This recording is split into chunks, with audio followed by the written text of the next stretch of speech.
Have you ever wondered how dignity affects your relationships? How much do you recognize and honor your own dignity and that of others in your relationships with family, friends, or society? Dignity is the silent foundation of every meaningful relationship. It is the foundation of respect, understanding, and harmony. But what does it really mean to recognize dignity in others? It means recognizing the intrinsic, unique, and unrepeatable value of each individual.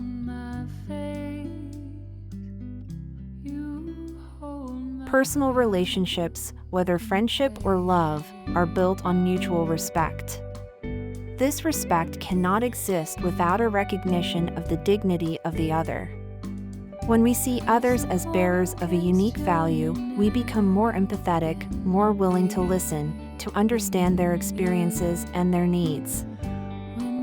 Imagine a relationship where both parties honor each other's dignity. There would be no room for manipulation, judgment, or superficiality.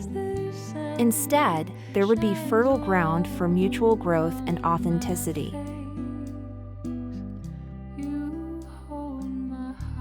The family is often the first place where we learn, or do not learn, to recognize and respect dignity. Unfortunately, in many families, there is a tendency to ignore or suppress individual value, to favor power dynamics, expectations, or pre-established roles.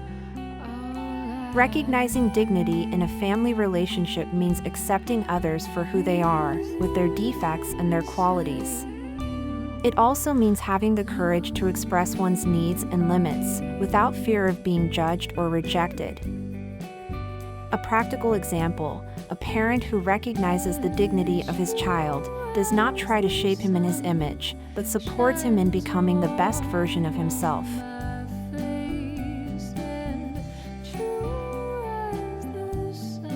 Now let's move to the social level. Dignity is a fundamental concept in human rights, but how often is it put into practice in our communities?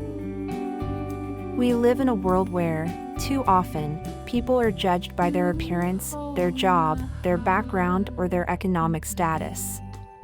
This judgment is a denial of their intrinsic dignity. Recognizing dignity at a social level means fighting prejudice, racism, sexism, and all forms of discrimination. It means creating inclusive spaces where every person feels seen, heard, and respected. This reflection ties in perfectly with the series we started on family dynamics. In families, respect and dignity often get lost amid unspoken expectations and unresolved conflicts. Talking about dignity is the first step to building healthier and more satisfying family relationships.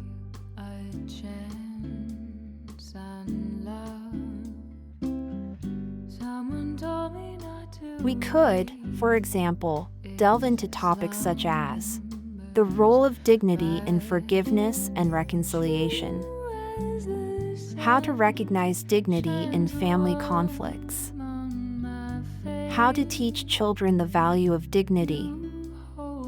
And you, how do you honor dignity in your relationships? Are there situations in which you felt respected and valued, or, on the contrary, neglected? Write it in the comments. Your experience can inspire others.